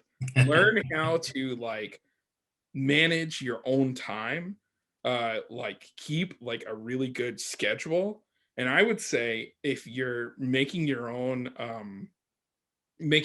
film, try to keep like, for instance, once you know like all the shots in your film, make a shot list for yourself. Make like a spreadsheet where come up with a name for each shot. Like you can just go like shot 1, shot 2, shot 3, shot 4, but it's more fun to like come up with names. Like you could say like shot 1, basketball bounce, you know, just like name the thing that's happening in that shot, and then make your list of all your shots, and then make like check boxes next to them, like layout, Yeah. background, uh animate, rough animation, final animation, color, Color. Yeah. you know, and then just like fill out, you know, all those checks and like just enjoy the artistry of, you know, designing a production. Yeah. And Yeah. that's how you get it done. Yeah. Production design. Yeah. That's totally what we do on Ollie and Scoops too. Like I got my Google spreadsheets, I Yeah. got my lists, I got my charts, and we just X out each thing for each episode as we finish each thing. Yeah. The sooner you learn how to love that stuff, the better you'll do. Yeah, love making lists. Yeah. Yeah, get into it, because if you want to work in the animation industry, so much of it is lists. Yes, yeah. Lists of backgrounds, lists of designs, lists of people you have to contact. Like it's so list based. Like get excited about lists. Oh, I'm so sorry. Sida? Oh, sorry. I know what it's like to have your name butchered. So, Sida Lee, how did your writer's room work considering that your show was board driven? Oh yeah. So a lot of people think that board driven shows don't have writers. That's false.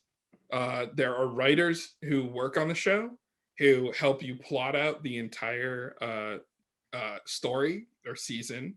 They also write outlines for each episode. We basically had a writer's room of 2 writers. One was a story editor and one was an outline writer, but they both wrote outlines.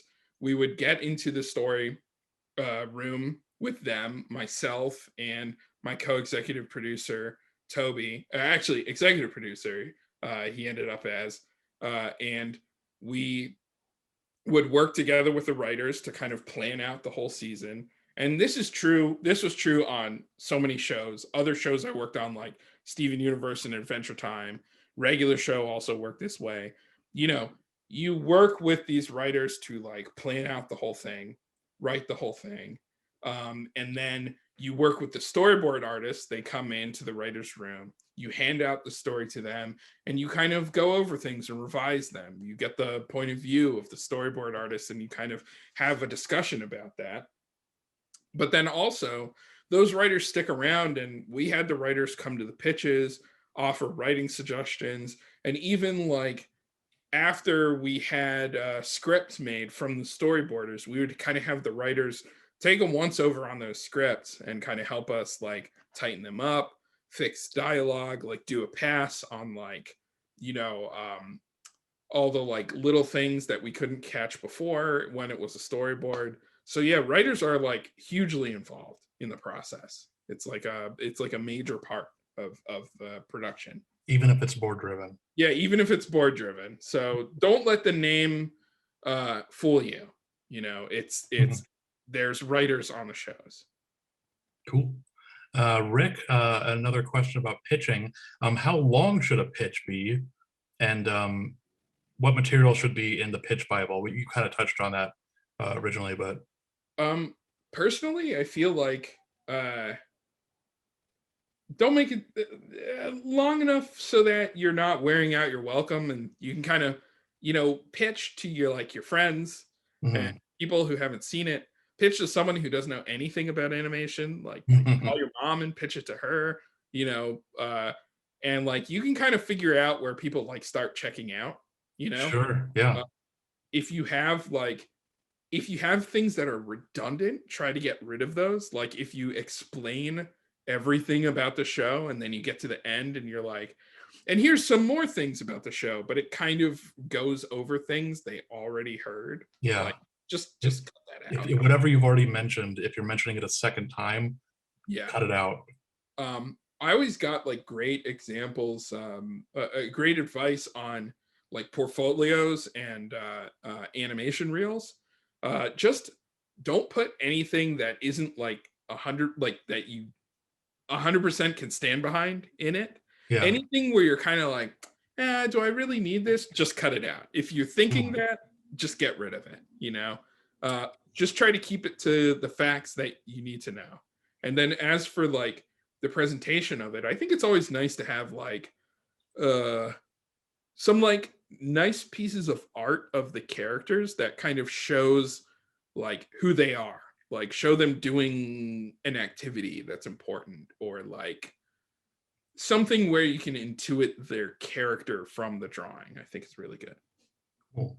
And a lot of times, I mean, every time when you're pitching to an executive, they only have so much time. So Yeah, pitching is usually 20, 30-minute maybe meeting. it's true. It's true. So, like you said, I think try to see where people, if you're not if you're pitching just to family members or friends or whatever, you can kind of see where they tune out maybe around the 20-minute mark. I would say so. Yeah, I mean, Yeah. 20 minutes is almost.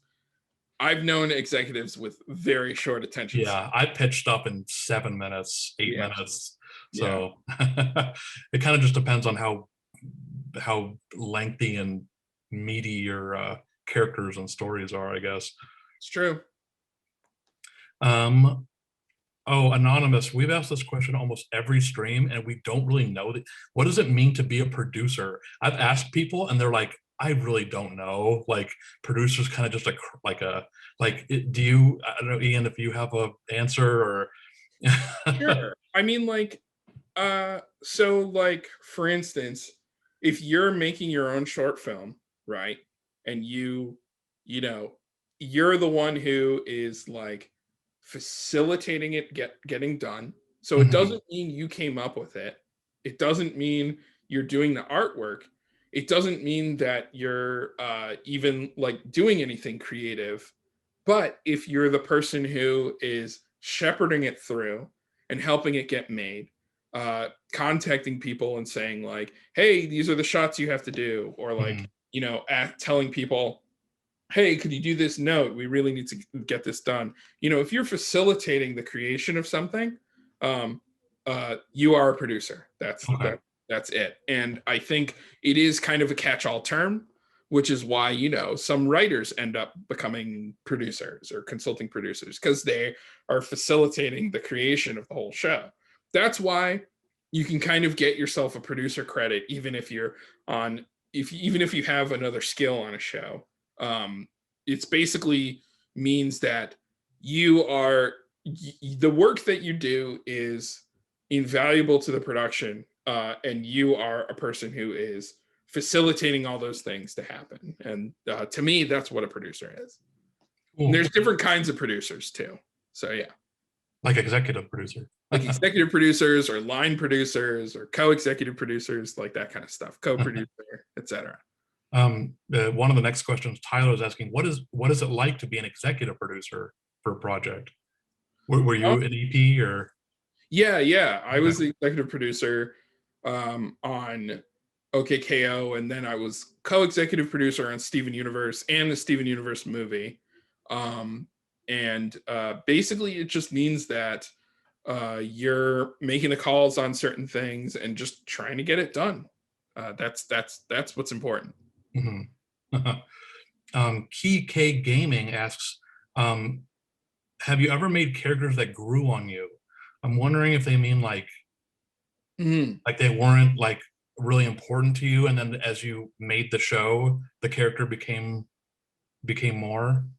Yeah, I would say so. I would say uh in on Steven Universe, I created I created this character who was just called Mailman, and who just appeared in like uh one of the first episodes, Cheeseburger Backpack, and it was just like this mailman character. Didn't even have a name, just Mailman. And it was just like this character Steven needed somebody to talk to in that scene. And you know, in even in like the outline, it was just like a mailman comes up, you know. And then like as we made this character, we eventually like had fun writing jokes with this character. We got Eugene Cordero, who's a great actor, to come in and do the voice. And then we eventually like just loved this character. And then we were like, we got excited to like bring him back. And then we gave him a name. We called him Jamie. We like brainstormed names, and it's just like, he just looks like a Jamie. And then like we brought him back in a later episode, and we were all excited about it. And then like later on, he became like one of the like main sort of like side townspeople in Steven Universe. And it was like an incredible character, and we never would have known, you know, I don't know, just something about mailman, it just like stuck around with us. Great. Daniel asks, Ian, you've been to a lot of hackathons with people making video games, right? Did you ever think of getting into the video game industry? I Yeah, I've been to game jams before. um uh, I I would love to make video games, but you know, it's not it's not something that is like the thing that is my first love that I'd be best at doing. I would love to work with people who, you know, make video games and maybe help them design them someday. You know, and we luckily got to make those through working on Steven Universe and OKKO. The style of the Light trilogy that's done by Grumpy Face, I got to work really closely with them, and I was the first person to kind of come up with the sort of style of the game with them. I worked with their artist, and was like, oh, we should make the style look different from the show. And then I came up with, you know, sort of like that like look. And then we kind of got to do the same thing on the OKKO game.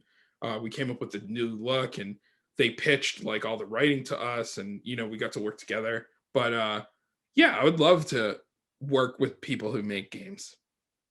You never know. It can Yeah. happen. You have a long career ahead of you. Veronica asks, when you're starting a project, um, or OKKO, do you have a beginning, middle, and end already set, or do you already know how you will end the series before it begins? Like, how far ahead do you plan things? Um, yeah, I think we have, well, for instance, OKKO was a little less, it has a story, but it was less like story based. But we did come up with like a general structure for Mhm. how we wanted it to go. Um, and we discovered things along the way about the characters that we wanted to like weave into the story. But we had like a general structure. Something like Steven Universe, which was much more story based, we had the beginning and end like at the beginning, because like it's in a more, the world, it's still a fantasy world, but there was a lot more like lore and stuff like that. So we had to come up with the full story of how that lore worked before we could tell the story and have, because the main character is kind of finding out about this lore as the story goes. So we had to plot that whole thing out first, and then have the character go through and figure out those things. Hmm. So yeah, it's good to come in with like at least a idea of what you want to do, where you want to have the characters start and where you want them to end up. Like with OKKO, we knew like, oh, we want KO to start as like a wannabe hero and then end as like a true hero. And we had a lot of ideas about how that was going to happen and things in his life that were going to evolve. But it, you know, it really came down to figuring out those things as we did them. But it's good to start with an idea of like where you want your characters to start and end. Cool. I'm really interested about this. Killian asks, what was the process of picking and working working overseas animation studios for KO? I've actually never asked anyone that. So Yeah, are you in charge of that, or? yeah, we were. And for KO, basically what we did is we did tests. We sent tests to a couple different studios to see, like, we boarded a scene and then we sent it to the studio and just sort of got their take on it. But with KO, there were two studios that there was a studio that did a really good job and a studio that I already worked with, Sunman Image Pictures, who did animation on Steven Universe, and I really loved their work, and I really wanted to work with them. And then there was also Digital Emation, who animated several seasons of the Venture Brothers and Billy and Mandy and like tons of other things, and they were just great, and I had a great time working with them too. Cool.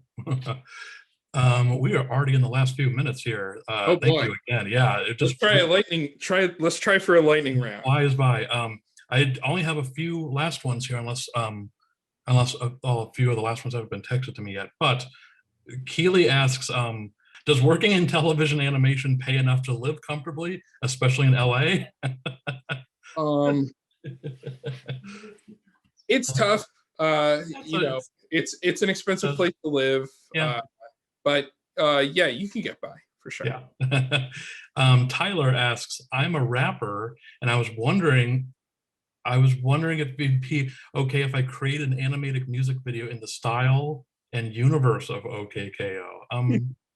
Yeah, I mean, I love fan creations.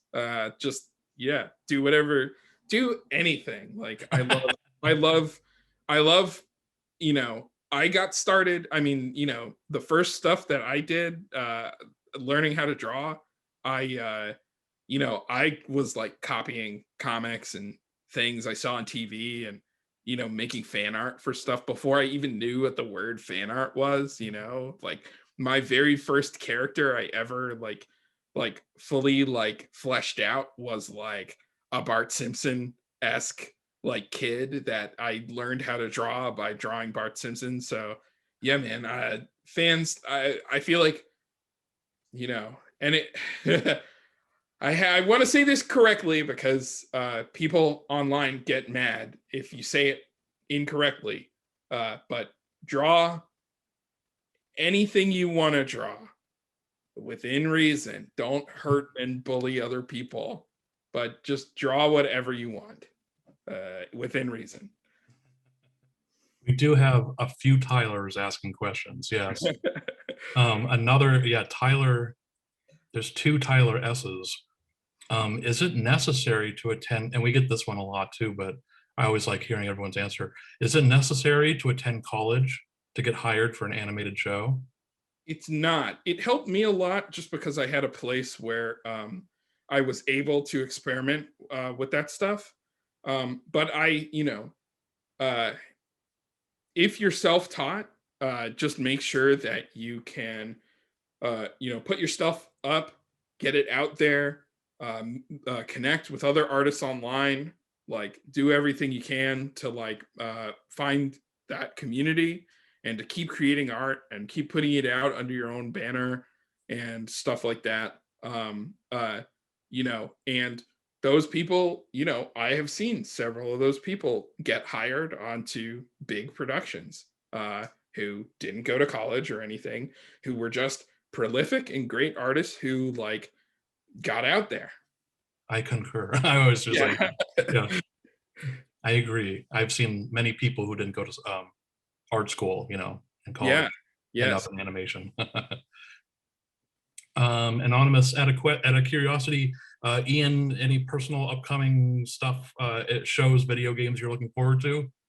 Oh, looking forward to. What is coming out? I don't know. Oh gosh, I don't keep track of anything. I'm Yeah. just like I have like I have like backlogs of things that I'm like supposed to that I still want to watch and still want to play and stuff. You know. I'm about to restart the Twilight Zone on Blu-ray. Oh, that's awesome. Just watch through the whole show, original show. That's great. Yeah, I just yeah, I don't know. I'll always keep my ears and eyes open for like new and fun things.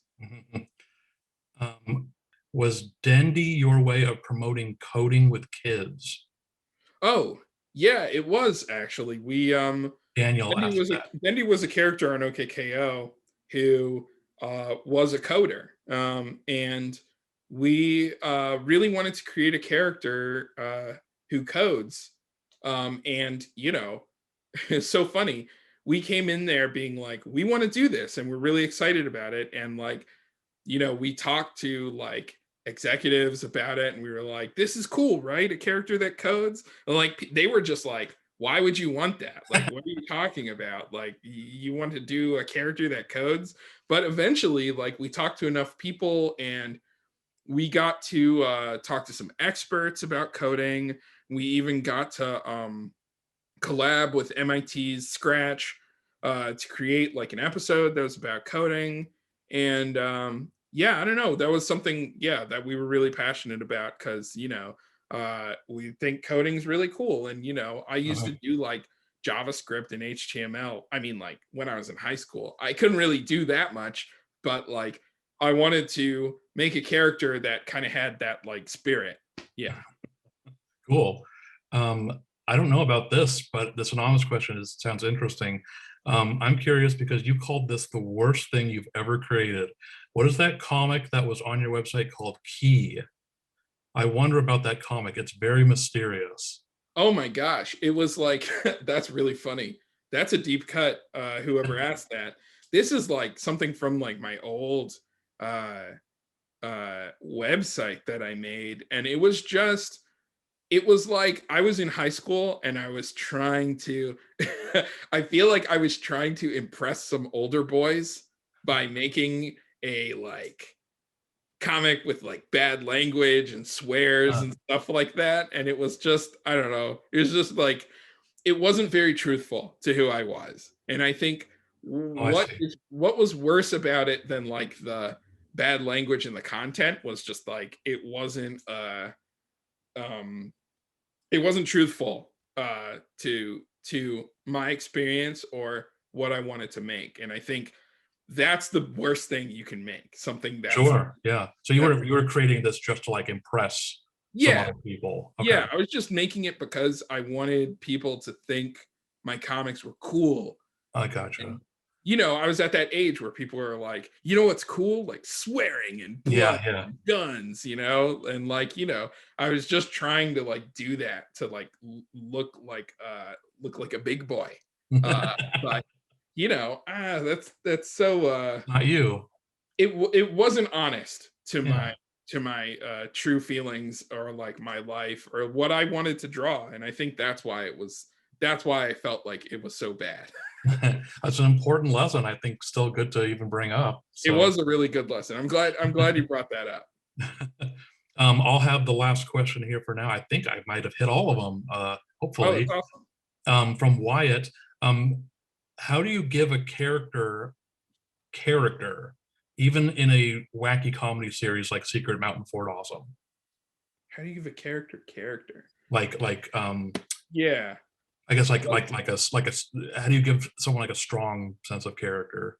I think you just have to like look inside.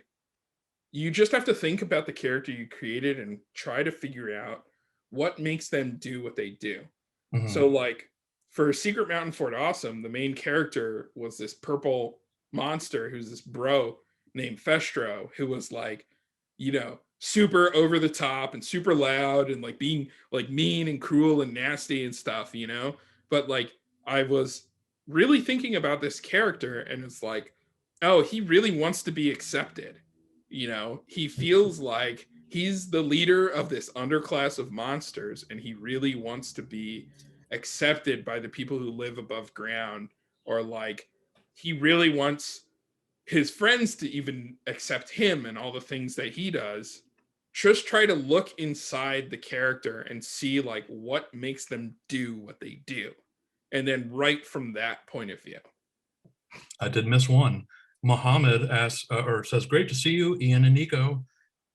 Questions about OKKO. What was the reasoning behind dialogue gags like the Canadian style sorry and video game, not to mention blorp?" Okay, these are some quick ones. So sorry is just the characters saying sorry, but in the Canadian way Yeah. because it's funny. And that basically happened because my executive producer Toby Jones made a pilot called AJ's Infinite Summer, which is amazing, which I is like the super title. funny and super good. He had a gag in there where the character says sorry, and I just even today I'm like smiling thinking about it because I just found it so funny. And so I was just like, could we have that joke and just like keep putting it in? And actually what that did was it actually helped the show quite a bit because you know, one, you know, the show is kind of based, it's kind of trying to like, there's a little bit of energy of like 90s anime in there. And like, you know, a lot of them, especially like early Dragon Ball Z, was dubbed in Canada. So we kind of had like a little bit of that feel in there. But then the other thing was not only was it a running joke, but when characters have to like apologize to each other in cartoons, it's always kind of like, this part of the episode is just such like a downer. Like there's nothing like, they're just like, oh, It's like the end of a Full House episode or something. yeah, It's yeah. always like So those last couple minutes are like, oh, downer. Yeah, yeah, yeah. exactly. And so to have the characters only say sorry always just made it so that once you get to that scene, it's like, okay, well, it's something weird going on here. At least You make know, it funny if it's going to be a downer scene. yeah, at least there was something like kind of like entertaining about it. And yeah, we Yeah. just basically just tried to keep that up as most as we could. And then for other things, videos game, that was we all kind of came up with that together in the room. But that was one of the early shorts we did that was storyboarded by Dave Allegri. We had Mr. Gar playing a handheld game, and the characters were supposed to say like, oh, you like video games, but I don't know, it just sounded so uh I don't know, something about it sounded like kind of like hacky and corny, you know? And we needed the line, but we just had the character say videos game. And it just stuck and it was like really funny. And I think Rebecca pointed this out, it's kind of like attorneys general. Like, you know, you're like, we're like saying videos game to Yeah. me. There are many games and they are videos, you know, and Yeah, it yeah. stuck, and it just felt so much better than having the characters say video games, because like I don't know, we all say that. And then blorp, I don't know, that was just something we came up with because we were like, we have to come up with an alien sounding word, and we were like blorp. That's it. It's like Blorp. sometimes the first thing you think of just sticks. And then the last half of their question. Also, were the 1 or 2 frame animations always meant to look silly, even in dramatic cases, like Shannon wandering off screen to explode after breaking up with Rad? Oh yeah. That was a thing we like to do a lot, which was just like make the animation purposefully really cheap looking for a joke. Have a character just like do something in like one frame. Oh or yeah, I love that. flop back and forth just by like mirroring their drawing, or like, you know, do like the one he's talking about, it's a character walking and they're literally just like Wait, wait, wait. Yeah. And we actually created with the sound editor like a specific sound effect for any time we did that, so like the audience will be in on the joke. And yeah, I don't know, it was just funny. Our animation director, Kimson Albert, was a master at doing this stuff, because he was like, oh, I get it, you're making like weird animation jokes, like you don't want it to be super smooth and like flowy, you know, and that wasn't ever what we were going for. We wanted to make something that, you know, the whole idea is that it was just like, it was kind of like cheap, fun entertainment, anything for a laugh. And so, you know, that was something that he went with. Sometimes over animating can hurt the joke. Yes, Like, absolutely. yeah, so Yeah. totally.